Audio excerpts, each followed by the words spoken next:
Merci beaucoup. Emballement actuel média Flebago, Mali Kono, Mali Koka, Monake, Jeff, Fanga Fulibi, Obey, Abissimila, actuel média Kadjabarani sans fait. Bi Amé, vendredi la Juma, Novembre Clétan, Anifla, Samba, Flamoua, Anikeli, Amavoko, Alaka, Juma Ucha, Alaka, Juma Herecha, Botomi Menekebi, Alaka Mena, Alaka, Sume, Kanyishi, Jamanama, Dingamini, Amé Kono, Akono, Alaka Seka, Jamana, Bako, Baski, Angaseka, Asoro. Bi Amavoko, Abissimila, actuel média sans fait, Jamka, Kerlemni, Amu, Okaneka, Odi, actuel média vous donne la parole. Okaneka Bi,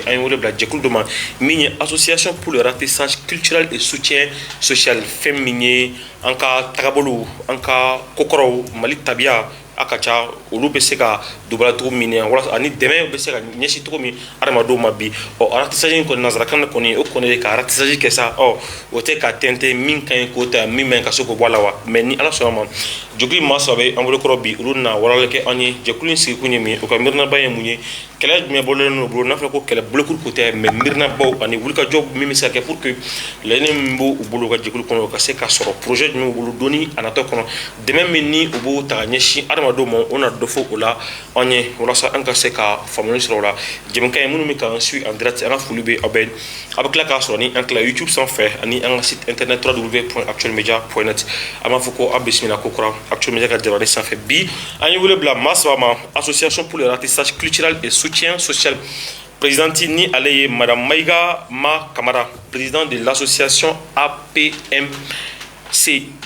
Madame Inikle. Demaya. Alhamdulillah. Ika fulkan fura kalasi en fle wa sani amado borokuno. OK, donc ika malambi en fle barabe fou. Sen fe ka en fle actuellement ko jabaraka ambu bela jele fou ka foli belu ba ki yereye et association mo fene anga membre ambulu fene fou. Ame foli blamba ge ba ko fene bela jele ana ma deme ba ka jeku bela jele. Alors, merci beaucoup. Ameta, Ambalake fait Mini Moussa Kamara, allez artiste donc elle a do Jekulin Sigiba, allez ni Oye, Association pour le ratissage culturel et soutien social, allez connecter Madoulen Kadaka, Sekoni, Donko, Tilamaro, Minkelenaka, Odubala, Yelamara, ni Oye Doin, allez ka Baradeshiloma. Kamara, Inikle, Demaya, Francisca Olma. Dubujmedu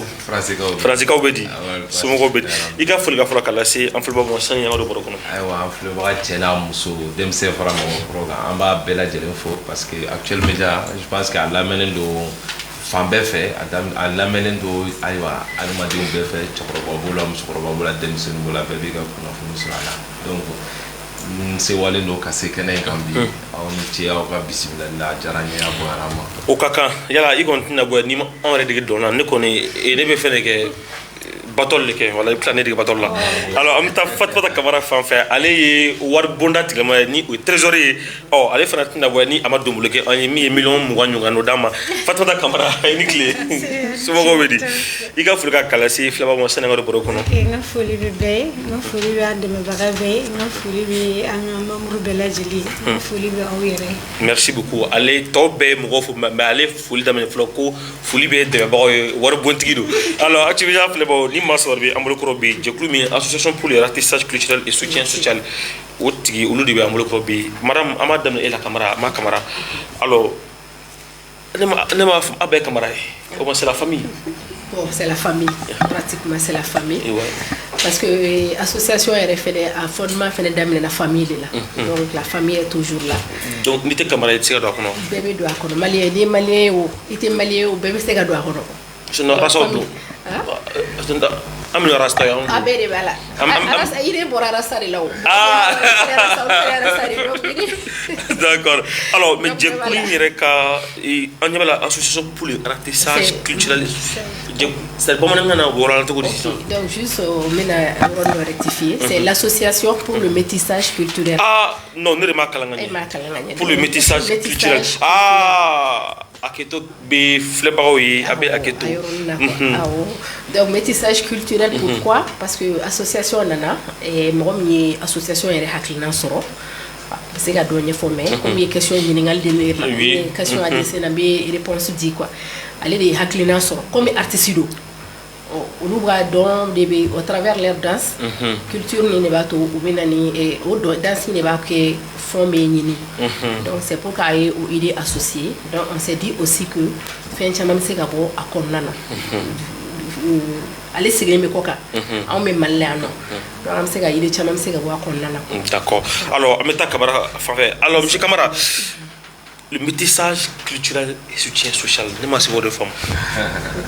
Le métissage culturel. Donc, il y a métissage, il y a fourni. Mɔgɔ ni mɔgɔ min bɛ jɛ hali n'aw ma tɛ farikolo kelen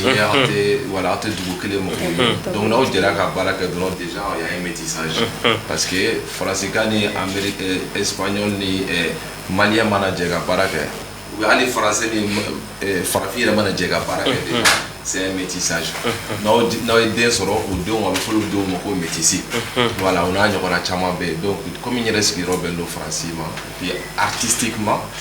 culturellement donc il y a ni Mali culture ye n'o ye dɔnsenw ye ka t'o yira nanzara la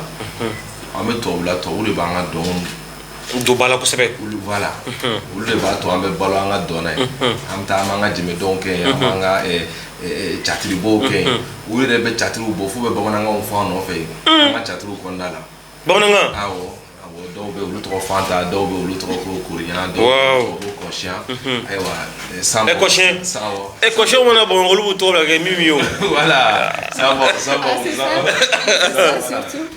b'a la Umu b'a la donc u bɛ filenw sigi u kun u bɛ tafew siri u b'an ka voilà an bɛ sketch an tɔw bɛ jipuru don yan bɛɛ kɛ donc tubabuw b'u yɛrɛ o degeli minnu kɛ donc an fɛnɛ bɛ yen a kɛra sababu ye ne yɛrɛ fɛnɛ ye n dege tubabu fɛn dɔn caman na i n'a fɔ u ka danse classiquew bɛ yen u ka danse contemporaine bɛ yen n ye n jigi olu fɛn caman na ne ye tubabuw ye donc o fara n ka ɲɔgɔnkan in de bɛ na ni métissage culturel in yɔrɔ ye et puis finalement an y'an to artisiya in senfɛ ka taa dɛmɛ ɲini pour que ka na se association ka côté la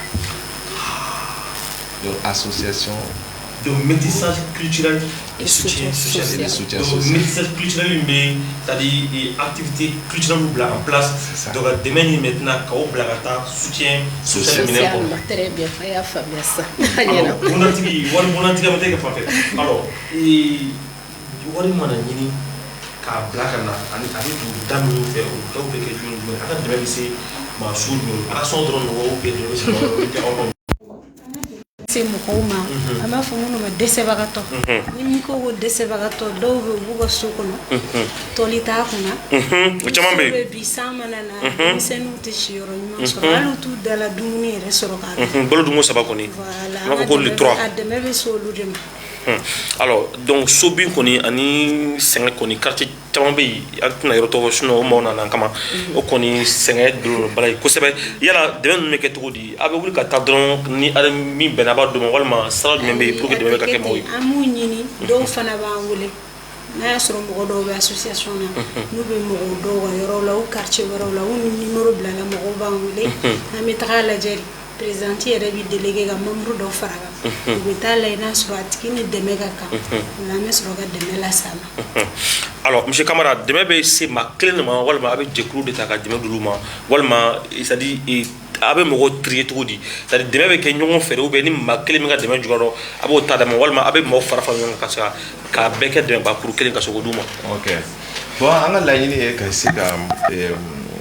mɔgɔ caman bɔ ni siyɔrɔ ni dayɔrɔ jugu ni siyɔrɔ jugu in na bon a tɛ k'a fɔ i n'a fɔ an bɛ dɛmɛ ta dɔrɔn k'a di fɛn dɔ de donbolo don an b'a kɛ donbolo tɛ kɛ an bɛ na an bɛ mɔgɔw de wele i n'a fɔ bololabaarakɛlaw b'o la maçonw b'o la électriciens b'o la plombiers b'o la ayiwa mɔgɔ min yɛrɛ bɛ se hali fangafin yɛrɛ dɔrɔn b'i la i bɛ se ka boloti pousser i bɛ se ka pelle pousser an bɛ nin bɛɛ de wele ka na dɛmɛ kɛ fisabilila ye ala kama olu mɔgɔ ninnu ye an bɛ ne fɛ mɔgɔ min ka so jɔ a ye bi donc ni c'est à dire que n'an mɔgɔ naani min filɛ an bɛɛ bɛ besoin na mais n'a an ka fɛnw fana ne b'a ye e ka so o bɛ ɲini ka na bin joona ka tɛmɛ ayi ne tama bi fɔlɔ a bɛ ɲini voilà donc an bɛ se k'a jate minɛ mais ok mais nin fana ta la donc mais e ta ka gɛlɛn ni nin saba ta ye fɔlɔ donc dɛmɛ min an bɛ dɛmɛ ɲini de daminɛ sisan n'an ye dɛmɛ min sɔrɔ ni mɔgɔw y'an wele ka dɛmɛ min d'an ma n'an yɛrɛ sera ka ni ne bɔ comme il n'y a pas fond de manier. Maintenant, il reste à des mêmes sorts qu'à au bois, au sol, au fin, à maçon bénévole à ma fumate. On va prendre bon, d'abord faire un saut de sababeni, saut de nani Johnny Kassai. On m'a revenu Sima Hakela, on m'a revenu Boko Hakela, on m'a revenu Nega Hakela, on m'a revenu Tola Hakela. Donc, on m'a revenu chargement là. Donc, on m'a revenu Béni Kana, Bilgou de Bouchi. On est Béna Kana, Waranga, Keneka. Les tanfla, en battre la sauce giga joye, qui s'appelle. Un bébé Simon. Bébé mélangé. Mais c'est pas mélangé. A vidéo, chargement, chargement, moumina, même c'est que ciment, paquet qui est flat. Mélangé, pratiquement un bébé qui donne là ça. Non, non, non. Misali là, on a un problème court de kada ka follow ni doga bugu jenna. C'est clair. Ouais, doga so binabo. Du dembe be bo kana demek. Non, même il faut voir. Donc ta créana, am ta travago ka frola. Avec boy sama kila kao. Tout à fait. Voilà kao. Tout à fait. C'est-à-dire comme punti, c'est-à-dire comme les kangara bébé taille. Donc ça va là. Au mieni, on kadine ko de ke Bamako ya. Blé. Voilà. Donc, à la bargala, il y a cela d'amener. Il y a cela tamali d'amener. Avec Waratini Bossan. Il y a cela tamali d'amener. Waratini Bossan. Aragele, Arabo à climat. Alhamdulillah, c'est la tarahama. D'accord. Alors, ma camarade, par un c'est au centre du moment. Abbas, on a les last. Ouais. Fin 2017. Kanasebi. Donc, de fin 2017 à nos jours, quand même, on y a débrouillé. Parce qu'il y a chantier tan flaqué. Chantier tan fla. À raison de 2 à 3 chantiers par an. Parce que ça, on a vu le besoin. On a mis chantier flaqué qui est ça. Chantier fla, ça, on a chantier fla. Eh, bon, on a encore un oui, nous avons ça va le boucronner, ça va le boucler, c'est une corobée. Il va cacher 3 fois gagner. Il va cacher 3 fois. Ah, bon, on est. Comment c'est qu'il y a d'amener Bangoné? Oh, vous n'avez pas Bangoné, non. On a chantier folle qui a Bangoné. Chantier folle qui a Bangoné. Voilà, parce que en tant que jury, tu offres effectivement. Donc, ça a fait comme la dentara. On commence à l'association Kofo Moro. Donc, là, Kofo Moro qui va envoyer. Ah, on s'y ignore donc à Doubia, ou bien en somme Robia, ou bien les parents ont une condition. Donc, Natara n'a jatimneke. N'a so choisi ça. Imagine ça. N'a comme ça, en bas Tchalima. On va partager. Donc, on fait avec Facebook en direct, à YouTube ni Instagram, on contribue. Donc, on a les images partagées. C'est comme une image vendue en quelque chose. Maintenant, les fait des activités culturelles organisées, car recouvrement donc. Donc, nous, dans le fond d'année, nous avons après, on continue à demander. Au fur et à mesure, l'activité va avancer. On va demander sur net. Donc, pour le moment, chantier va évoluer. D'accord. Alors, on va montrer un petit peu et on va regarder. C'est-à-dire, à la fin, nous devons mobiliser tout. Quels sont vos bailleurs potentiels? C'est-à-dire, à la demain, parce que ni demain, ni fana, si ça ni à on a demandé qu'on a demandé caractère de rasojo, n'est-ce pas? Mais John Bay, craint absolument. À la bailleurs potentiels de John. Bon, en fait, niveau na bayer tambul. Ante se ga fo kuni ne anga bayer kunni mande. Mais en terme mumbe. Ani mbal magere fana be aga domin ke finasi. Ko war blagana. Dole baga dom beke. Ale baga ko war beke nyonga. Ko be blagana. Journée d'ore organisée spéciale association comme ko war fara nyonga. Ana yere be minine ana terme mumbe bamako. Surtout toi ukunda olu de ba ndeme toujours. Ana yɛrɛ teri fana minnu bɛ yen nɔ farafin kunda tɔ o y'a bula dɔɔni olu fana b'a faamuya olu fana b'an dɛmɛ an b'o wari de don association sinon ba yɛrɛ t'an bolo an tɛ se k'a fɔ ko nin de bɛ nin sɔn mun ta ka d'a ma an tɛ se k'o fɔ. Alors, monsieur Camara, un petit peu français. Pas d'amener à ni budget. Réalisation donc la Camara est-ce que d'aurait bien ni à l'émotionnement? Non, da sera abere kera wuli. Ani santi follow kana se santi tan flana ma. a baaraw ma nɔgɔya vraiment a baaraw ma nɔgɔya parce que des fois ni n ko k'a ma nɔgɔya hakilinaw faamuyali cogo la a ma nɔgɔya nafoloko ta fanfɛla la fɛnɛ a ma nɔgɔya an ye gɛlɛyaw gɛlɛyaw bɔra a kɔnɔna la kosɛbɛ donc o de y'a to an nana se fo 12 chantier ma bi bi in na parce que n'i ko k'i bɛ so chambre 3 chambre 2 jɔ nin bɛɛ ye a ka gɛlɛn parce que so jɔli minɛn bɛ taa wari la. C'est trop. Bon, alhamdoulilah 12 chantiers in na dɛmɛbagaw caman kɔni sɔrɔla nafoloko yɔrɔ la a ma caya nka bolola baarakɛlaw la an bɛ se ka alhamdoulilah fɔ an ye. Donc n'i y'a faamu sisan c'est-à-dire ni aw ye minɛnw san sisan donc maçon min bɛ na o bɛna kɛ fu minɛnforo min bɛ na o bɛna kɛ fu donc aw yɛrɛ fana tɔndenw fana bɛ taa baara fana kɛ fu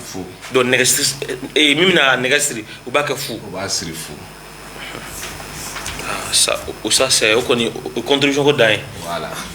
Malien dun n'i y'a wele ko réunion bɛ yen ni pɛrɛdiɛmu tɛ yen a ka nali kuma bɛ sɔn ka caya dɛ. Alors madame an bɛ t'i ka fan fɛ alors ma camarade est ce que aw ka dɛmɛ parce que depuis dɛmɛ kuma daminɛna ne bɛ ka fɛn fɛn mɛn o ye soko dɔrɔn de sojɔ de mais aw tɛ dɛmɛ wɛrɛw kɛ ka ɲɛsin mɔgɔ wɛrɛ ma min tɛ habitation ko dɔrɔn ye. A ka d'an ye ka dɛmɛ kɛ a bɛ an ka objectif kɔnɔna na ka dɛmɛ wɛrɛ kɛ o misali ye jumɛn ye an ye bobo surmiɛ dɔ dɛmɛ k'a ka atelier dilan a sera ma a y'a yira an na k'a fɔ ko atelier ko in de ka gɛlɛn ma a bɛ yɔrɔ min na atelier bɛ bɔgɔ so kɔnɔ courant t'a zone na donc a y'a yira k'a fɔ ko farikolo bɛ ka sɛgɛn machine pédaleli a bɛ ka commencer ka jouer a kan problème de nerf dɔw b'a la donc a kɛlen ka kuma d'an tulo kan an y'a fɛn an ye ɲinini kɛ mais ala y'a latigɛ an ye sɔrɔ kɛ an kɛlen ka sɔrɔ kɛ an ye atelier in ci k'a jɔ yɛrɛ de complètement ka kɛ en ciment k'a kɔnɔna bonya k'a fɛrɛ k'a tila ka machine à coudre électrique a donna a yɛrɛ de bilala an ye fo dabadani na machine à coudre a ka client fɛ yen machine à coudre min ka d'a ye ka taa yira an na et puis an ye kit solaire fɛnɛ san n'o ye panneau ni batterie ka sɔrɔ ani installation électrique atelier kɔnɔna na k'a d'a ma. Donc après 3 mois a ye n wele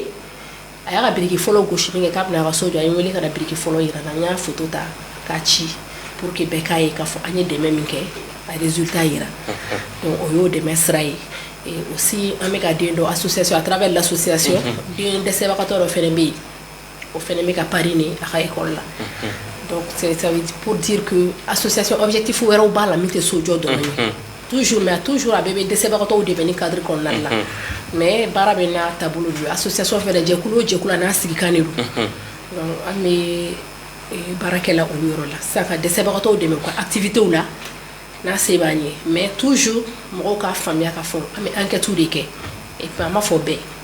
parce que n'i ye malien ta général i b'a sɔrɔ bɛɛ sɛgɛnbagatɔ ka ca an bɛɛ sɛgɛnbagatɔ yɛrɛ très bien ne b'o de fɔ mɔgɔw ye n'u ye n wele ko ko degun b'aw kan ko degun bɛ malien bɛɛ kan bɛɛ n'i ka degun de aw minnu ka dɛmɛ kɛ degun bɛ aw fana kan tuguni. Très bien maintenant sisan dɔ de ka degun ka jugu kosɛbɛ ka tɛmɛ dɔ ta kan o cɛ ye mun ye an b'olu de fɛnɛ jateminɛ minnu ta ka jugu kosɛbɛ an b'olu ta n'olu de bɛ baara kɛ ni ɲɔgɔn ye se tɛ mun ye hali a jigiya yɛrɛ t'u ye an b'olu ta n'olu bɛ baara kɛ ni ɲɔgɔn ye. o caman bɛ yen mɛnɛ alors Fatumata an bɛ t'e ka fan fɛ n bɛna question poser kun vous n'êtes pas obligé de répondre parce que a bɛ se ka kɛ c'est un truc interne mais ka daminɛ a ka baara daminɛ fo ka se bi ma musaka minnu bɔ aw fɛ ka don baara ninnu na a bɛ taa se fo joli ɲɔgɔn ma. Jagoya tɛ a jabili voilà non ni ko n ka jaabi n b'a jaabi d'accord allez-y parce que dɛmɛ baara de don n'a y'a fɔ mɔgɔw b'a faamuya c'est vrai c'est vrai n'an ko k'an bɛ so jɔ parce que an bɛ so dɔw dilan ka sɔrɔ u bɛ état ɲuman na hali n'an m'u ci mais an b'olu dilan olu budget b'a dama mais ka so yɛrɛ ci k'a jɔ o fana budget b'a dama mais anw tɛ se k'a dɔn maçon min b'an kɔ n'a bɛ k'a kan fufala kɛ an b'ale de wele ale de bɛ taa lajɛ ciment hakɛya minnu don a la donc n'a ko sisan nin so hakɛya in na an bɛ déchargement ta bɛɛ bɛ ciment da dɔn bɛɛ bɛ cɛncɛn da dɔn dɔ fara olu kan sisan so fila yɛrɛ jɔ est ce que tɛ 2 millions don a la surtout n'an tilal'o bɛɛ la an bɛ tila ka dumuni d'u ma au moins 1 mois ou 3 mois ou 2 mois u k'o kɛ dumuni b'u bolo u bɛ ka dun so ɲuman kɔnɔ donc n'i ko k'i b'a budget fɔ an bɛ taa de o ka di dɛ mais an se ye min ye kɔni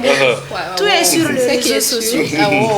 ni mɔgɔw bɛ fɛ ka ye plus u bɛ taa sur les réseaux sociaux parce que an bɛ direct kɛ fɛn minnu bɛ san tout est reçu an b'a bɛɛ sɛbɛn hali ni facture tɛ fɛn min na an b'a sɛbɛn pour que n'ait bailleur soro on a se ka fo ya amini wara ke ari do ni changer ina traçabilité d'accord et puis faire d'autres juste pour dire que warko manoko bon généralement on évite qu'à warko kuma nous place sur les réseaux parce que anya ke chez folomina do ira wele comme ça anta tigiro fouche ayin wele présente ni ga numéro et ni ko commentaire mais moi je préfère que warko kuma dabla réseaux sans faire c'est clair c'est vrai donc du coup au côté nous sinon ni trésor manabe kare ko muto ka belene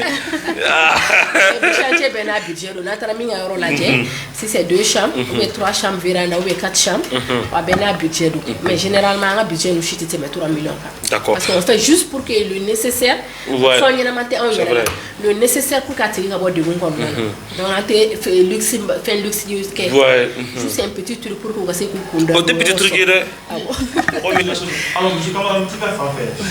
mon gros est en français kata dans la bourgogne ani ga feni à blakana on demande ou douma mais pourquoi partir en France initier une telle association ça les pouvant venir en aide aussi aux démunis ok nous sera même do la naïreja ba événement d'ailleurs il va à musara mais pas que musufu kabi deuna kabi shumola pourquoi ni akina dans les latins il n'a faut en balimakɛ kun bɛ a bɛ kuma dɔw fɔ ko mɔgɔ fila de bɛ faso kɔnɔ ko dɔw nana ka na faso dɛmɛ ka bɔ nɔgɔ la dɔw nana faso dunni kama voilà et je pense que ne bɛ mɔgɔ la min bɛ miiri tous les jours ne ye dumuni sɔrɔ bi k'a dun ne ye yɔrɔ sɔrɔ ka n kun don bi ni karisa min bɛ kɛnɛma a bɛ cogo di ale si tɔgɔ bɛ cogo di o kɛra n yɛrɛ taabolo depuis n fitinin voilà i b'a la kɔlɔsi bon an bɛɛ caman kɛ yan mais kɔfɛ la an bɛ ɲina sinon an bɛɛ caman kɛra an ka sow kɔnɔ i b'a sɔrɔ an saba dilan ye fila ye an mɔgɔ naani de bɛ yen nka élément dɔ bɛ na ka bɔ kɛnɛma mɔgɔ kelen mɔgɔ fila olu bɛ to ka na si an fɛ donc mɔgɔ naani siyɔrɔ kɛra mɔgɔ wɔɔrɔ siyɔrɔ ye parce que an bɛ ɲɔgɔn minɛ ka ɲɔgɔn dɛmɛ o sira kan quoi au fait ni finalement n'i taara ɲɛfɛ toujours an bɛ fɛn kelen de fɔ n'i taara n'i bɔra i bɛ hali n'i bɛ faso kɔnɔ kana ɲinɛ i yɛrɛ kɔ kana fili i yɛrɛ ma finalement voilà et toujours fɛn min ka di ne ye c'est que adamaden ɲɔgɔn qui en face n bɛ se k'a kɛ cogo di pour que ne bɛ dɔɔnin sɔrɔ e fana bɛ se ka dɔɔnin sɔrɔ e fana bɛ se ka lafiya cogo min na gɛlɛya mun fana don n yɛrɛ y'a ɲɔgɔnna caman ye n yɛrɛ kun bɛ hali si dilan ɲuman sɔrɔli kun ye problème ye Bamakɔ yan voilà dilan kun bɛ kara n'an ye u bɛ bɔ ka bin an bɛ gabakuru ta an b'a don a kɔrɔ an bɛ so min voilà bon n'i bɔr'o la i b'i miiri o tuma dɔn bɛ ne kɔ min fana bɛ se kɛ nin situation sugu la voilà donc comme a caman bɛ yen du coup n ka baara kɔnɔna la ne bɛ se ka solution jumɛn sɔrɔ k'a lase n ka jamana ma parce que jamana ye fɛn dɔ de kɛ ne ye alhamdulilayi n kɔrɔbayara n ye hakilinaw sɔrɔ n'i ye miiri an ka ziiriw ma n'i ye miiri an ka sufɛ barow la cɛkɔrɔbaw ni musokɔrɔbaw bɛ fɛn minnu fɔ an ye n'i ye miiri ni n bɔra kare kɔnɔ n bɛ maloya ka ko dɔ kɛ n terikɛ fa bɛ yen n terikɛ ba bɛ yen olu bɛ minnu fɔ n ye c'est à dire jamana de ye ne kɛ n ye mɔgɔ min ye quoi donc n'i taara n bɛ mun de lase jamana in ma c'est très important hali n bɛ dɔn min kalan n y'a kalan k'an to jamana in de kɔnɔ yan jamanaden dɔ de ye n dege a la donc ni n bɔra n bɛ miiri i y'a ye diɲɛlatigɛ na n bɛ n ta diɲɛ diya fɛ walima n bɛ baara kɛ n faso la il faut choisir sinon ne bɛ baara in na hali n tɔgɔla moto tɛ n bolo mais dɛmɛ min bɛ mɔgɔ ma u bɛ se ka mobili caman awɔ a bɛ se ka awɔ n'i y'a kɛ dɔw ta tɔgɔ ye n'i y'a kɛ dɔw ta tɔgɔ ye san b'a sɔrɔ iPhone bɛ n bolo san b'a sɔrɔ n ye mobiliw san n'i y'a kɛ ni dɔw ta tɔgɔ ye dɛ mais ala barika la ala m'o dusu don n kɔnɔ parce que jɛlenya ni tilennenya o ɲɔgɔn tɛ n ye n to n ka gɛlɛya la n ma sɔn ka sonyɛni kɛ n ma sɔn ka mɔgɔ ŋanamu donc en même temps pourquoi bi alhamdulilayi a ka fisa dɔɔni n bɛ fɛ ka dɛmɛ kɛ n tɛna dɛmɛ kɛ ni ŋanamu ye et puis n ka rêve ye o ka dabila minnu b'a kɛ fɔ ka na ni fɔ nana n bɛ nin da mun kan nin da mun kan nin da mun n yɛrɛ bɛ n sigi k'an fa tɔ fitinin min mana to n b'o di worokiyaba ma kɛrɛfɛ a tɛ ɲɛna ka sɔrɔ k'o photo ta k'o ci k'o video ta k'o ci caman diminen don caman déçulen don o ko la Alors j'ai envie de me dire qu'en d'ici gaucher, moi je suis prêt pour le Mali. Je suis prêt pour le Mali, je suis prêt pour les Maliens. C'est-à-dire que Doré, n'a pas ni Karsani, mais les gars dit, ma mère t'a dit à dire là, ou à dire trop la fenêtre. Donc, au lieu de gagner, toujours, il y a mais madame n'est là. Madame n'est là. On a fait Karsanga, il y a froid. Mais froid n'est d'âme, comme ça, nous continuer. Donc, en France, Nali, nous avons ni cabinet. Viewer ni kadine ka tɛmɛ viewer kan soit ko de don ni kadine ka tɛmɛ viewer kan et wakina ni mɔgɔ min bɛ taa faransi ka taa baara kɛ caman b'a tɛgɛ ka denbaya dɔrɔn na o fana bɛnna ka d'a kan i taa kun y'o de ye ka fɛn ɲini ka faso dɛmɛ ka denbaya dɛmɛ mais ni i ka somɔgɔw dɛmɛ ka tila ka laɲini fana kɛ tuguni maa minnu bɛ dingɛ kɔnɔ degun kɔnɔ ka se k'olu fana accompagner sɔrɔ min bɛ kɛ n'a ye diya i b'a don iPhone 13 jumɛn na yɛrɛ i b'o san k'o bila i kun k'o minɛ i bolo ka don mobili ba kɔnɔ ka bazɛn ba don ka irisi ba don i kana k'i yanga sanfɛ a banna i ta ye ka wari ye i ka dɛmɛ fana ɲini mais ka miiri minnu bɛ duguma ala ma o dusu bɛɛ ma bon m'ale to ka kuma fɔ ko vous pensez que vous n'avez pas faim parce que i bolo k'i dun k'i fa mais kɔngɔ b'i la tant que ni mɔgɔ minnu fana bɛ yen ni kɔngɔ b'u la donc e ma fa donc e ka fa bɛ dɛn ni bɛɛ fara ala ka ni dusu ni ɲininka dɔ bɛ kɔnɔ mana kamara an bɛ taa e ka fa fɛ jɛkulu sigili ani bi cɛ gɛlɛyaw sɔrɔ baara in na o. bon gɛlɛya dɔɔni bɛ baara la fɛn fɛn ye gɛlɛya. sinon donné gɛlɛya dɔ dɛ ka bulɔti poussé kɔni. bon il me semble que au fait ma une folie ka fɔ bɛɛ il me semble qu'an bɛ mɔgɔw sous-estimer la musow bɛ baara kɛ min ka jugu ni non ali problème min ye a bɛ mɔgɔw dabali ayi parce que mɔgɔ min mana kamara n'a ka bazɛn ba sigilen groupe na yala ta a tila ka o ye bulɔti la a bɛ mɔgɔ dabali ba ka d'a kan parce que problème min ye anw ka muso caman bɛ yen gurubinɛ ni verni kana kari ou bien verni tɛ sɔni bɛ don kana kari ɲɛsini min bɛ don poussière kana da o la u yɛrɛ mana don u furanfuran bɔn ka muso dɔ ye tan ka tila k'a ye tugu bɔgɔ la d'accord kamara gɛlɛyaw aw b'a la k'i tɛ bɔgɔ ye wa.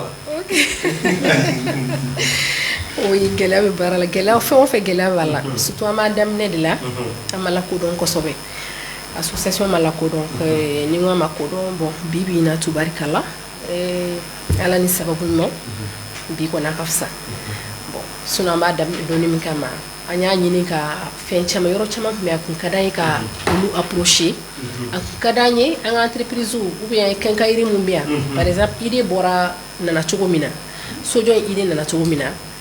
an y'a a ɲɔgɔn de yira télé la ale y'a ɲɔgɔn ye émission in ye télé la les maçons du cœur k'a bɛ n'a ɲɔgɔn kɛ an fɛ yan nɔ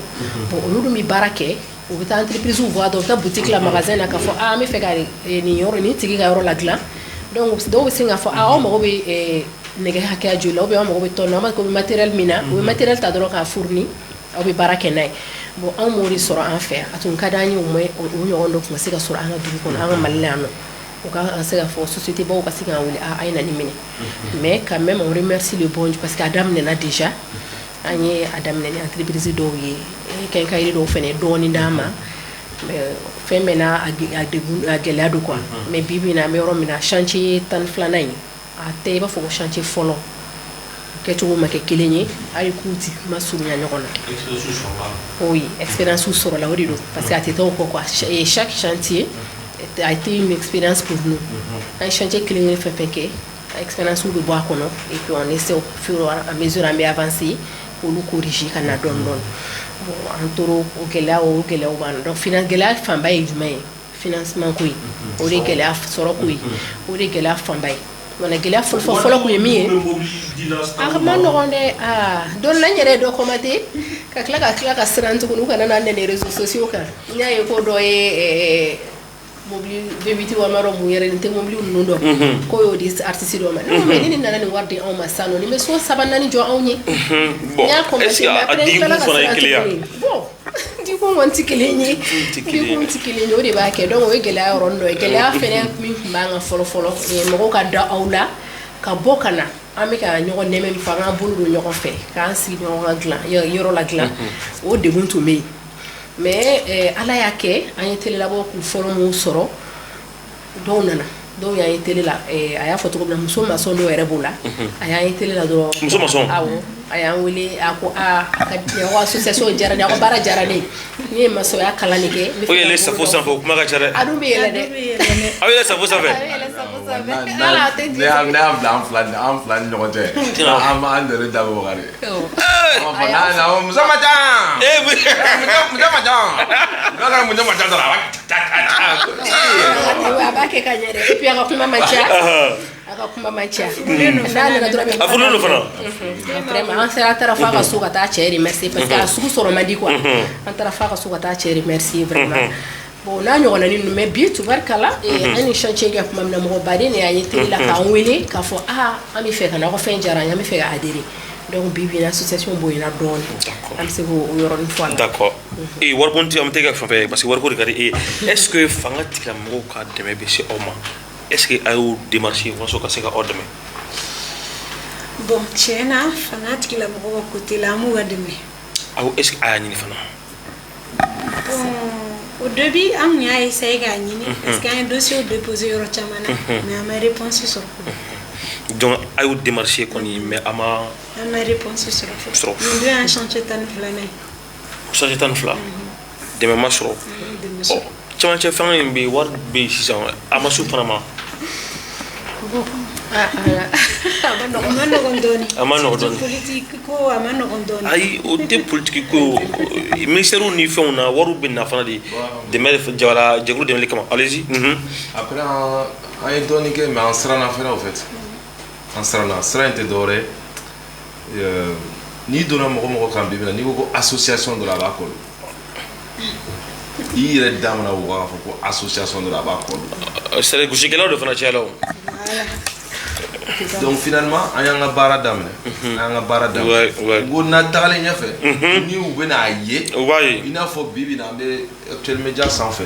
ni mɔgɔ o mɔgɔ tulo b'an na n'i ɲɛ b'an na n'i ka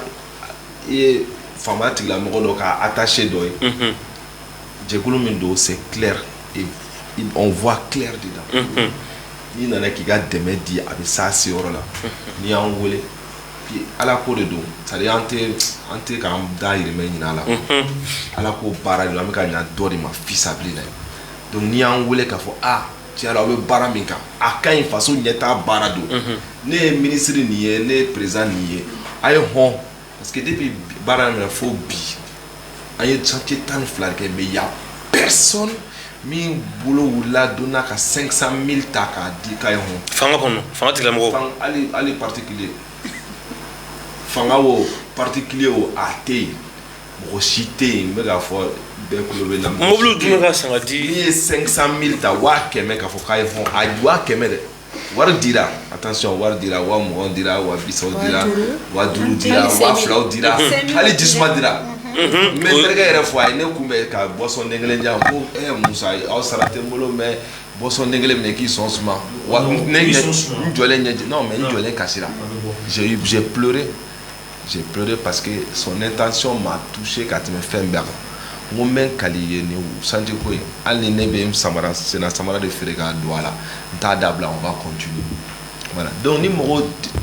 u ɲɛ b'an na u b'a dɔn u bɛ se ka dɛmɛ kɛ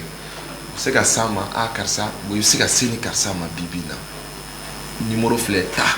ni karisa fɛ yen ta ni o fana bɛɛ bɛ se ka kɛ mais tiɲɛ yɛrɛ la an yɛrɛ siranna ka démarche dɔw kɛ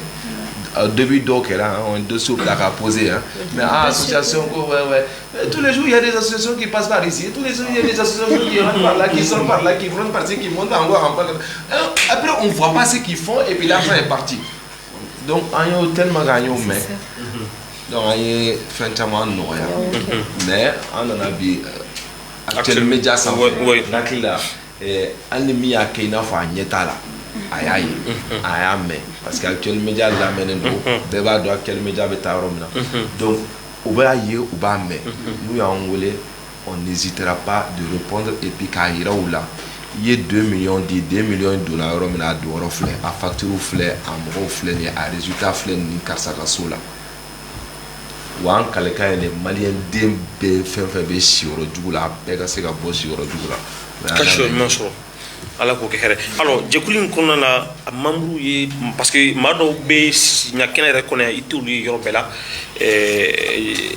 ɲɔgɔnbɔlaw b'o la ni o ye comédien ye bon diɲɛ suhanama mansi kokuraw baarakɛla ba entrepreneur fana bɛ yan jɛkulu in kɔnɔ o tuma na ne bolo n ko dɔnkɛlaw ni ou bien maa su wɛrɛ b'a kɔnɔ min tɛ dɔnkɛlaw dɔrɔn ye wa jɛkulu in kɔnɔna la jɛkulu fermelen tɛ jɛkulu don a dayɛlɛlen don bɛɛ b'a kɔnɔna la bɛɛ b'a kɔnɔna la an bɛ dɔn kɛ n'i ye dɔnkɛla fɔ catiri bɔla b'o la n'i ye catiri bɔla fɔ dɔnkilidala b'o la a bɛɛ b'a kɔnɔna la dɔw yɛrɛ bɛ yen u b'u ka dɛmɛ las'an ma ka sɔrɔ u ma na ka na Basi filɛ nin ye Basi bɛ dɔnkili da a bɛ dɔn kɛ mais chez nous fait chantier bloqué ne ko Basi mo ça va pas Basi ko ok Moussa na mais 100 000 francs ci ma mais 200 000 francs ci ma mais 20 000 francs ci ma dɔnkɛlaw don mais u b'u ka dɛmɛ la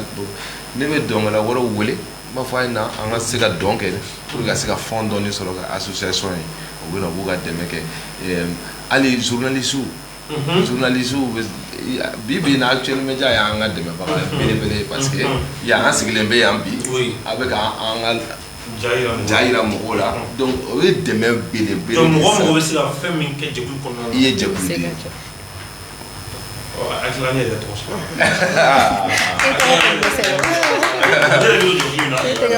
se ka fɛn kɛ ka ja kɔni ta ko yɛrɛ diɲɛ mara kɔni a bɛ se k'o kɛ an y'o de fɔ o de caya o ye belebeleba de ye hali mɔgɔ min bɛna ka na fɔ ne y'a ka association ye n'an sera ka nin karisa wele ni karisa ka numéro filɛ nin ye a ye taa wele ou bien m'aw ni karisa ɲɛ yira o ye belebele ye ou bien dɔw mɛnna ko se tɛ ne dabali tɛ ne nka ne kɔni bɛ se ka jisuma servi mɔgɔw de non ji dili tɛ dɛ an bɛ chantier la a bɛ jisuma ta a b'a di baarakɛlaw ma u k'u min ou bien ka ji filen fa k'a di e min ou bien mago bɛ pelle la u b'a ta o bɛɛ ye dɛmɛ belebele c'est-à-dire comme on dit l'union c'est l'union qui fait la force quoi kɔnɔkulu jɛlen de bɛ bi fɔ quoi c'est-à-dire c'est a wagati na n'an gɛrɛla ɲɔgɔn na ko caman bɛ yen wa ni mɔgɔ y'an ka maçon chef ye par exemple chantier la k'a fɔ nin ye maçon chef ye Bachaka n b'a ka foli kɛ yan ale perepere de kɛra maçon ye min donna an jigi kɔrɔ et puis n'an bɛ chantier fɛn fɛn kɛ ale yɛrɛ de b'a devis kɛ fɔlɔ bon ni mɔgɔ min ye par exemple ni sababu caman bɛ yen ni mɔgɔ min ye Bachaka ye sisan e bɛ fɛ k'i ka so jɔ e nana se association la ko dɔn i bɛ se ka fɔ mais aw ka maçon min bɛ baara k'aw ye Futa maintenant ne yɛrɛ ka so bɛ yen n bɛ fɛ k'a jɔ a ka di n ye maçon kɛ in ka taa an ka so jɔ mais n b'a sara c'est un travail pour lui en plus maçon yɛrɛ dama n'u donna ɲɔgɔn na u bɛ se ka ɲɔgɔn dɛmɛ ka marché diri ɲɔgɔn ma maçon min bɛ u bɛ se ka marché dɔ di électricien dɔw ma chantier wɛrɛ la c'est-à-dire a bɛ kɛ famille ye a bɛ kɛ jɛkulu ye ni mɔgɔ ye ne wele sisan Musa n bɛ fɛ ka denmisɛnnin dɔ don école la est-ce que aw bɛ chantier minnu dɔn denmisɛnnin dɔ bɛ yen min tɛ école la an bɛ se k'a fɔ ten tak an bɔra Tarawelelakaw fɛ o don na den dɔ bɛ yen o tɛ école la an bɛ se k'o contacter bila ten ainsi de suite an bɔra yan bi na n'a fɔra ko aw tun bɛ Actuel Media la oui est-ce que mais micro dɔw b'an bolo est-ce que an bɛ se k'a di Actuel Media mɔgɔw ma o bɛ sababu quoi toujours sababu voilà alors madame dɔ ye ɲininkali kɛ page kan sisan a bɛ se ka so kelen jɔ waati joli kɔnɔna na ok a bɛ dépend chantier an y'a fɔ cogo min na comme so dimension tɛ kelen ye mais juste an bɛ chantier laban min kɛra an b'o ta exemple la an y'o jɔ en 10 jours pratiquement 11e jour an tilala et le 12e jour an ye remise kɛ parce que n'an tilala an bɛ remise kɛ donc o ye remise officielle an bɛ tile d'a tigi ma et puis minɛn mun sɔrɔla n'o kɛra a tigi garisɛgɛ ye o fɛnɛ bɛ d'a tigi ma donc an ka chantier kɔni a mɛnna togo o togo chantier tɛ tɛmɛ 2 semaines kan parce que an y'a fɔ cogo mɔgɔ minnu bɛna fɛ u bɛna baara kɛ bénévolement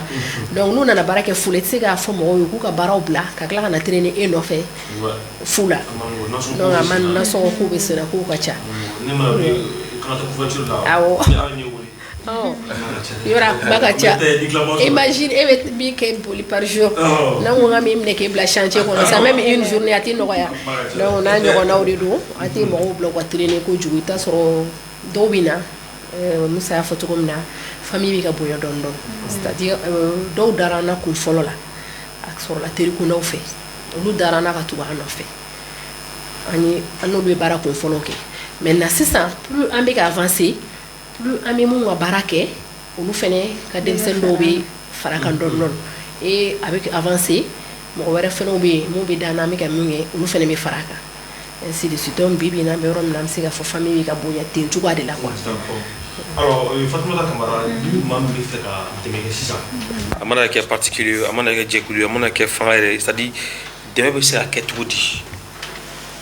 Bon, demain que tu vois ça, donc je suis déplacé quand même. Donc il va falloir qu'on attende. Mais ni mi demain, comme quand on demain la semaine, on a une disponibilité là. Donc il y a Aoulishu. Il y a Aoulishu. Mais siège d'Agaro, Baula, Mamoube, Ola, Kankala, Oussika, sur le Walman, Négalusra, là. Ah, Négalusra, Bambulo, Yoruba Bambulo, Fana, parce que Madame la présidente de Barak et Yoromna,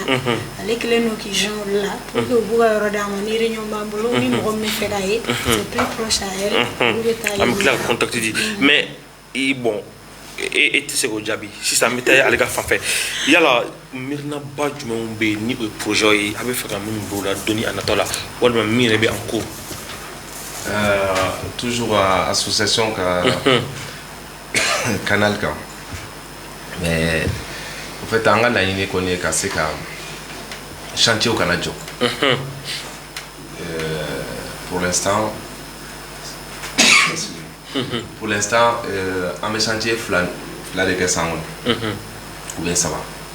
Ni maçon tchara. Par exemple, imagine, il y a 25 maçons sur le 100. Comme c'est un chantier au programme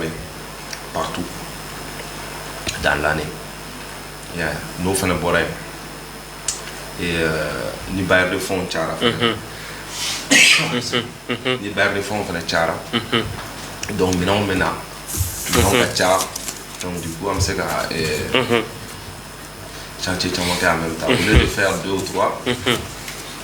peut arriver jusqu'à 10 maisons par an. Voilà. Donc 10 maisons par an, d'accord. Alors, Actuellement, filɛ bawo Mali kɔnɔ Mali kɔ ka a mana kɛ jɛ fanfɛ an ka foli bɛ se ka ɲɛsin a bɛɛ lajɛlen ma jɛmukan tɔ man ca kosɛbɛ jɛmukan min ni an b'o kɛnɛ kan bi o de ye Actumedia vous donne la parole maa saba bɛ an bolokɔrɔ bi an minnu bɛ ka jɛ ka baara kɛ o jɛkulu la jɛkulu min ni o ye association pour le métissage culturel et soutien social Mara Maïga ni o ye a présidente ye Mara Maïga Ma Kamara ale présidente ye Musa Kamara jɛkulu in sigiba ye ale ani Fatumata Kamara ale ye wari bonda tigilamɔgɔ ye alors Mara an bɛ taa e ka fanfɛ ni e fana ko e bɛ weleweleda ka lase bi ɲɛmɔgɔw ma ani dɛmɛbagaw ma u bɛ se ka kɛ weleweleda kan jumɛn ye. weleweleda min bɛ yen nɔ bɛɛ b'a dɔn association ko kuma ye an da tura a kuma la association ko kuma ma nɔgɔ Mali la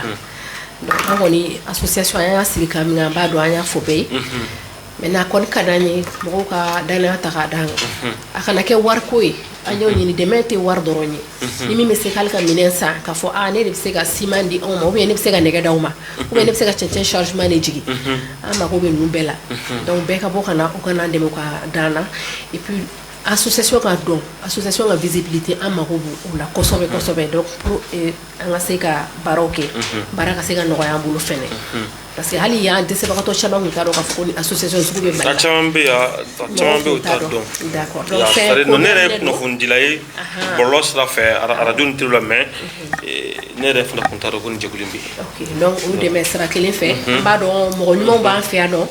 an b'a dɔn sociétéw bɛ yen o bɛ se ka olu et puis partenaires yɛrɛ bɛ yen nɔ mun ɲɛsinnen don sojɔ dɛmɛ yɛrɛ fanfɛla fɛnɛ ma donc n'u ye an ka ko lamɛn an ka contacts bɛ yen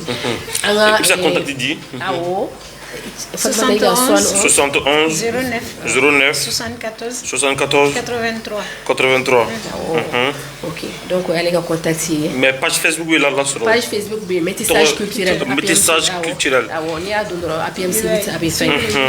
voilà sur YouTube aussi. an bɛ Instagram fɛnɛ kan. an bɛ YouTube kan. c'est pour dire que an bɛ activité fɛn fɛn kɛ quotidiennement a bɛɛ bɛ bila an ka fɛngɛw kan o réseau saba in bɛɛ kan. et puis ale fɛnɛ ka page kan ale fɛnɛ bɛ alimenter. ale page tɔgɔ bɛ sɔrɔ Musa Danseur. voilà. donc ale bɛ alimenter. donc toujours t'a dɔn ni kuma laban bɛ n bolo. an bɛ tila ka se kuma laban. alors madame an bɛ taa e fana ka fanfɛ comme e ye wari bonatigi ye bon sisan degun c'est à dire laɲini ba jumɛn de bɛ jɛkulu in na min ye sɔrɔko ta fanfɛla ye. c'est-à-dire laɲini jumɛn bɛ jɛkulu in na bi sɔrɔko ta fanfɛla fɛ sisan ni dɔ ko sisan ale bɛ fɛ ka 20 millions di aw ma sisan e min wari bonatigi e de b'a dɔn besoin bɛ yen o bɛ se ka taa sira jumɛn fɛ a bilalen no association bɛ min kama i n'a fɔ ka dɛsɛbagatɔw dɛmɛ wari nana dɔrɔn a bɛ taa yen donc mɔgɔ dɔw bɛ a bolo yɛrɛ ka ban ni dɛmɛ sɔrɔla mɔgɔ min kan ka dɛmɛ mɔgɔ min kan ka dɛmɛ déjà hali sisan hali sini an bɛ ka wele i bɛ taa sɔrɔ hali sisan téléphone hali sisan mɔgɔ min numéro dira 20 millions ye Mɔgɔ min sisan 20 millions di sisan sini an bɛ prévu yira la semaine wɛrɛ an bɛ dɔ ka so jɔ ye an k'a jɔ ka an d'a yira ma la parce que mɔgɔw bɛ yen ni passera yɔrɔ o yɔrɔ welebaga ka ca dɛmɛ kunda mobili dilaw stariw fana ye adamadenw ye comédien ye adamadenw ye artiste ye adamadenw ye adamaden bɛɛ ni dɛmɛ ka kan ka da kan i bɛ baara min kɛ a ka di bɛɛ ye i ka balo o la nka u kana dɛmɛ fana kɛrɛnkɛrɛn k'a da minnu bɛ se ka u yɛrɛ diɲɛ na ka tɔgɔ d'u ma o k'a dɔn k'a fɔ ko maa minnu fana bɛ yen duguma n'u mago tɛ a la ni u ma dɔn olu fana magoba bɛ dɛmɛ ka da kan olu n'a ka kan maa min bɛ balo sɔrɔ u ka diɲɛ minɛ ani maa min bɛ yen balo dunko saba sɔrɔli o bolo o kabako ye o ni dɛmɛ ka kan fɛn min don ka fili bi k'a kunbɛ sini a bɛ kɛ min nɔrɔbila i ma kiyama kɛnɛ kan n'i ɲɛ dal'o kan don o don i b'i ka ɲɛnamaya bɛɛ bɛn ka ɲini ka di mɔgɔ ka se ka balo a la o kɔni welekan bɛ anw fana bolo ka ɲɛsin dɛmɛjɛkuluw ma ka ɲɛsin fanga tigilamɔgɔw ma c'est vrai wariw don sira ka ca jɛkuluw ka ca nka ninnu bɛ ka baara min kɛ n b'a fɔ n ko jɛkulu tɛ yen min ka baara ɲɛsinnen don nka hali n'a bɛ a ka dɔgɔ mais maa minnu bɛ adamaden ka so ci ka jɔ ka d'i ma i tɛ si yɔrɔ ɲɛnama na ka si yɔrɔ ɲuman ɲini ka d'i ma i bɛ baara yɔrɔ min na baara yɔrɔ man ɲi i ye lujuratɔ ye ka i dɛmɛ ka yɔrɔ ɲini ka d'i ma i ka se ka ca kɛ ye i kana gulo adamaden na ne bolo yɛrɛ ta man tɛmɛ o kan ni maa kan ka dɛmɛ n'u kan ka dɛmɛ ka welelikan di aw bɛɛ ma k'an da fɔlɔ fana da kan ka ɲɛsin aw bɛɛ ma a mana kɛ fan o fan fɛ ni maa min se dɔrɔmɛ kelen i se dɔrɔmɛ fila i se mugan ye kɛmɛ a mana kɛ fɛn fɛn ye ba kelen ma ca dɔrɔmɛ fana o ma dɔgɔ o laɲini tun ne fana bolo ka fara o da kan ka ɲɛsin aw ma an ka se ka maa ninnu dɛmɛ laɲini min b'u bolo a ka se ka sɔrɔ alors Musa Kamara yala walawali dɔw bɛ yen ni ne da ma se ɲininkali dɔ ma i tun bɛ fɛ ka min kɛ sani an ka kumakan labanw di wa walawalali min bɛ yen o ye bon n bɛ jigiyaw barikada ka di n ye k'an profiter actuel media fɛnɛ fɛ an ka wari bondatigi a bɛ wari bonda yɔrɔ la association kɔnɔna la puis ne de bɛ ka ne de yira la comme fondateur et puis i n'a fɔ dɔnkɛla mais a fɛnɛ ye dɔnkɛla karamɔgɔ de ye cɛ mais sigi aw se ne donna Musa o de dɔnkɛla karamɔgɔ de don ka d'a kan Kamara don a ba y'a kalifa n na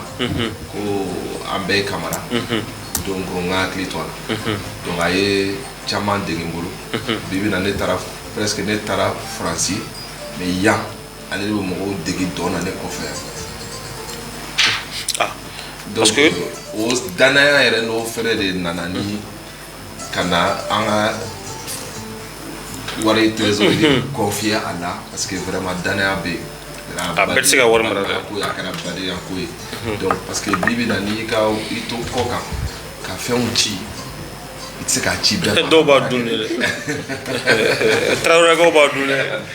n'i y'a di Tarawelekaw ma olu b'a dun dɛ i tɛ se k'a ci bɛɛ ma ka dɔn donc vraiment et puis après mɔgɔw bɛ yan ekɔlidenw b'a yɛrɛ bolo yan Bamakɔ yan n b'a fɔ parce que dɔw yɛrɛ y'a fɛngɛ k'an na effectivement ekɔlidenw b'a yɛrɛ bolo Bamakɔ yan tuma la ni ne nana ale ka ekɔlidenw ne bɛ cours d'olu ma voilà donc c'est à dire ale i n'a fɔ ne kɔfɛ yan comme relève au Mali ici ce n'est pas la danse seulement ni mana ni association dɔrɔn ye n ye mɔgɔw former fɛnɛ n kɔfɛ yan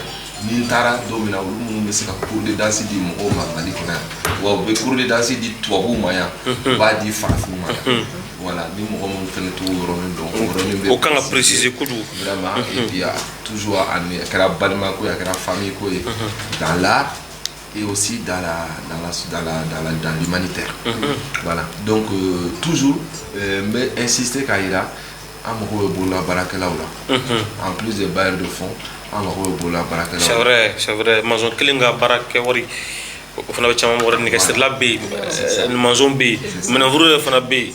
voilà ne yɛrɛ san saba kɛ minɛnforoya la ne b'a dɔn awɔ wa ne bɛ burɛti kɔni ka tiɲɛ kɔni cɛ ka di nɔmuso la dɛ ka ɲagami ka tigɛ k'a layɛlɛ ka cɛ ka ji k'a la ka tigɛ ko fila ka tila k'a di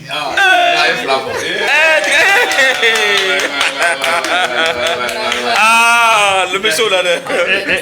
e bɛ kɛ Mamudu ɲɔgɔn ye Mamudu ale min bɛ fini don a yɛrɛ la k'i yɛrɛ kɛ maga ye a tɛ mɔgɔ sugu min ye ale pelu lamaga ko ɲuman a tɛ so la ala cɛ n'o tɛ n'i taara an ka dugu la ne bɛna sara dama min ɲɛna Mesta b'a kalama Mesta b'a kalama Mesta ne ko Mesta i ta kɛ ala ye kana te sa e ti falsifié voilà. Donc, il n'est pas dans ce cinéma. Aïe, bon, là, parce que, voilà, donc si ça, il y a un scellé erreur de Fanama. Et bon, peut-être que, oui, entre parenthèses, une fois que là, donc, actuellement, Fana, Benado cinéma. Ame Foussine Maïga Fou, Nyaba, à Barakanyon, Dorani, Saline Monia, Foussine Maïga, c'est mon idole. Engagé de cinéma, allé de Folawuli, qui est venu en partage d'expérience avec l'équipe et qui a promis également qu'avec un demain, on était avec un acteur de cinéma pour un partage d'expérience et on continuera de faire. On aura malheureusement comme Sini Betara, sinon on aura besoin également de votre expérience avec l'équipe Actuel Média. Donc enfin on va faire un dollar pour diversifier un peu le programme afin de contribuer à la sensibilisation sur la citoyenneté et pour que Jamana me mina kaseka soro. Donc on tara que comme je sinon bisi en so en wole kala mena. Nyani ron na ki baba o wale. Ya wale mi be ale marande ale min don. Ali musique de bien marando wallahi mais problème c'est un abonné de quoi kana ni na ale bode ale mai ha si tanet de dinga flodo ale mai c'est ale musique de ne la nyon ya c'est ale musique de quoi ya c'est non ne la nyon ale fana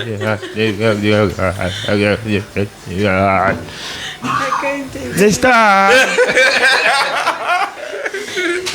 alors ma camarade il a voulu qu'à classer ali pour la va c'est à fleur pour moi ali faut le cas OK donc si ça un numéro 10 une association objectif je pense anya benyafo mo mo nga de manyafo ben je voulais vraiment qu'à préciser mo oui parce que do ba on là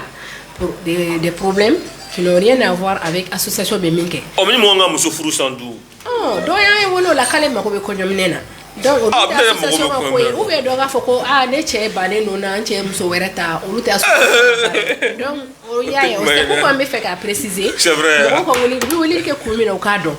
et puis woli mi camara Imran camara de woni ka cha de woni cha koy OK o de ke ni mi wole ko de guma nga o de gumbe beka don mi beka d'accord al ere bi alo mais ça que ici yono be i do maga do be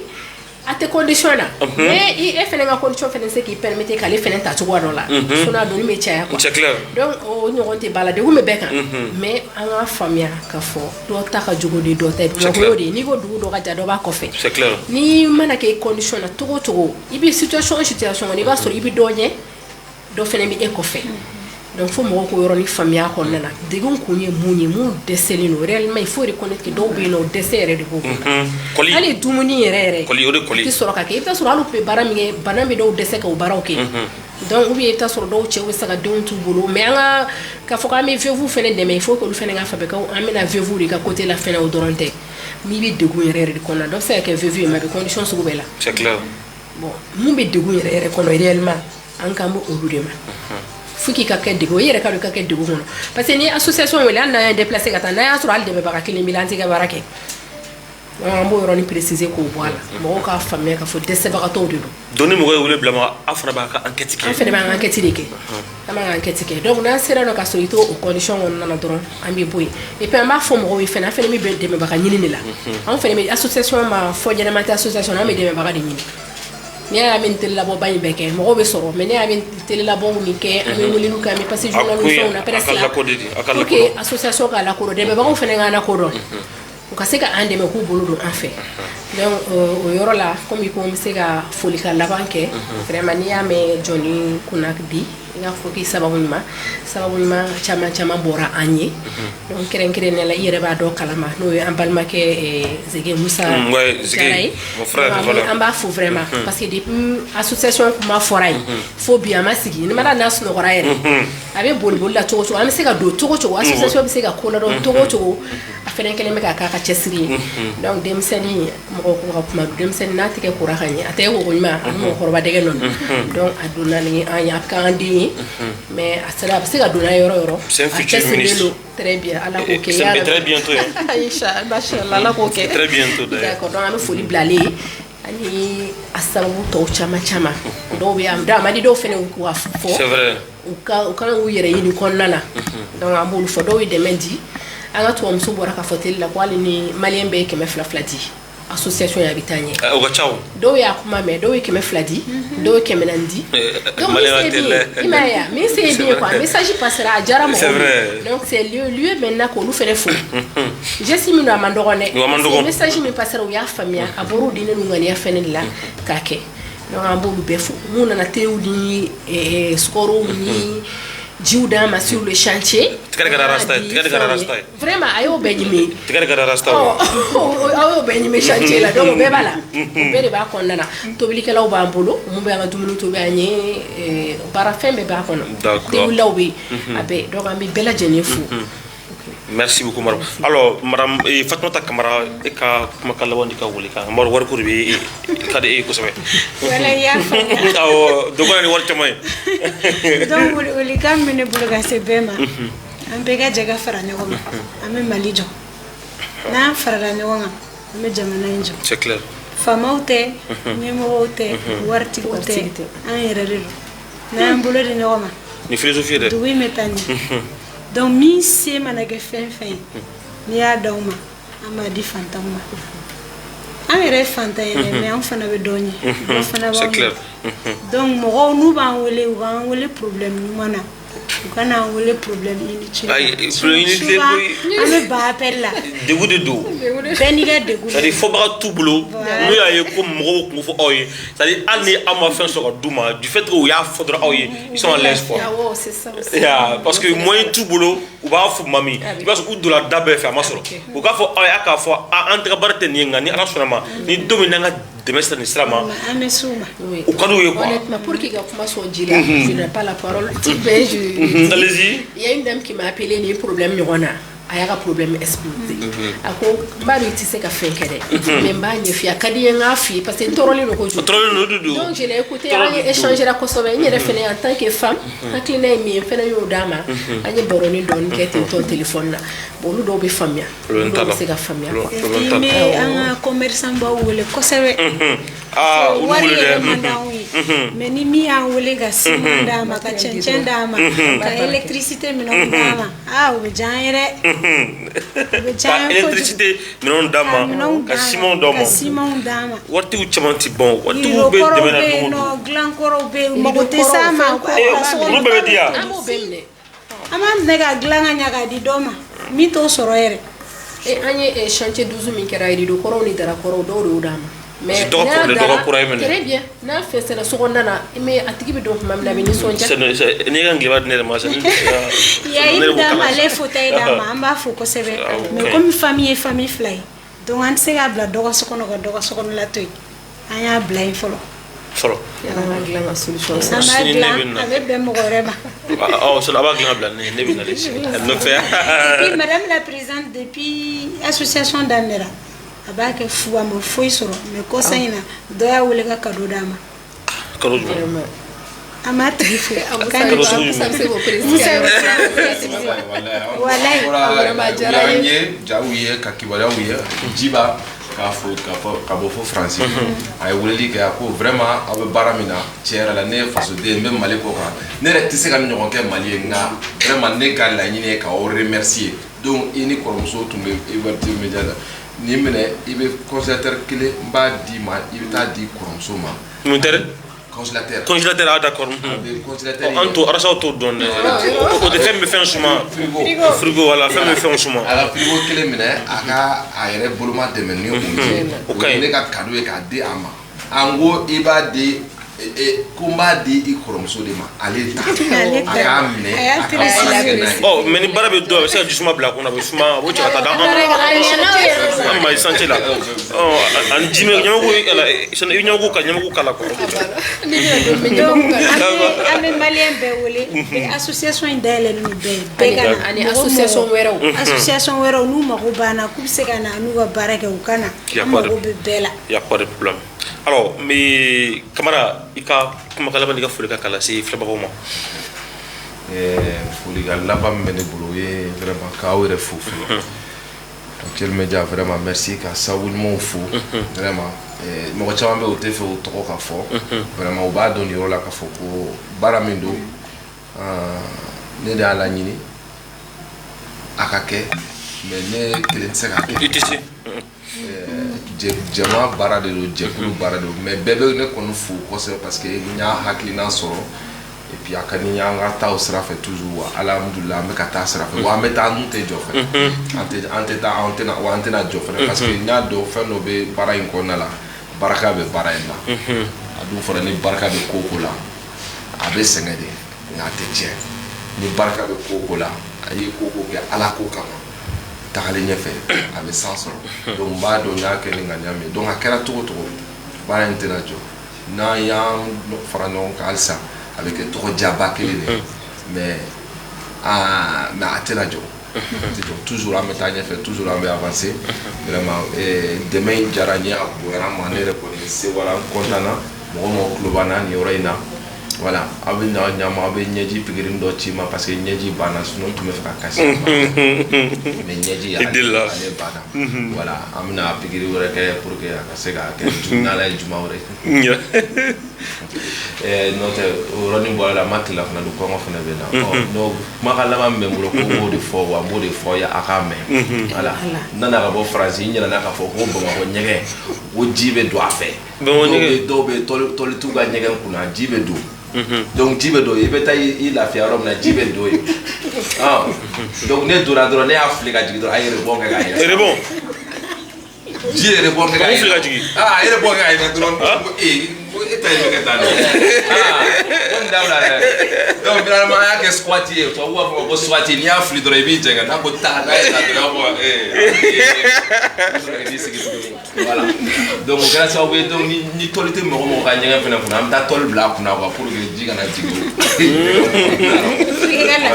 pour que lafiya ka ɲɛ merci beaucoup an balima tumuja filɛbagaw an bɛ foli kɛ aw bɛɛ ye spirituel côté ko n'i bɛ fɛ ka fini ɲuman sɔrɔ fini kɔrɔ min b'i bolo i k'o di dɔ ma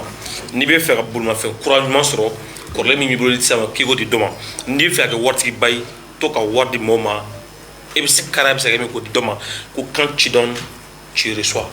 ko n'i ko ko ala ka bɛɛ kɛ fɛn ye a tɛ bɛɛ kɛ fɛn e kɔni bɛ kɛ fɛn mais ko n'i ko fana ko ala ka bɛɛ ta tiɲɛ a tɛ bɛɛ ta tiɲɛ e kɔni ta a bɛ ta tiɲɛ donc maa min mana sigi ka miiri pour que maa tɔw ka hɛrɛ sɔrɔ e kɔni tɛ to kɔ hali n'i tɛ fɛn sɔrɔ a la nka nafa e b'o tɔnɔ bɔ don dɔ ni ne kuma bolo k'a jira aw la madame Maïga Ma Camara présidente de l'association pour le métissage culturel et soutien social madame an b'i fo i ka wele jaabili la ani i ka walawalali la i ni baraji Fatumata Camara ni ale ye waribuntigi ye an bɛna tila ka ɲɔgɔn sisan jɛkulu in trésorier ale Fatumata an b'i fo i ka wele jaabili la Musa Camara ni ale ye artiste ye dɔnkɛla dɔ nka dɔnkɛla dɔrɔn fana tɛ ɲɔgɔnbɔla don ka da kan a bɛ maa layɛlɛ hali tɛ fɛ ka yɛlɛ ale de kɛra sababu ye miirina bolo la jɛkulu in ka se ka a bila sen kan min ye APMC ye Musa k'i fo i ka wulikajɔ ani ka maa dɛmɛ na ala ka i yɛrɛ fana dɛmɛ i bɛ baara min na ala ka se di ma jɛmukan in lase aw ma a balimakɛ ni a denkɛ fɛ Raski technique la maa 2 3 tun bɛ Fatumata Bɛlɛko Kulubali Fatumata Bɛlɛko Touré Sira Kulubali Mamadou Mamadou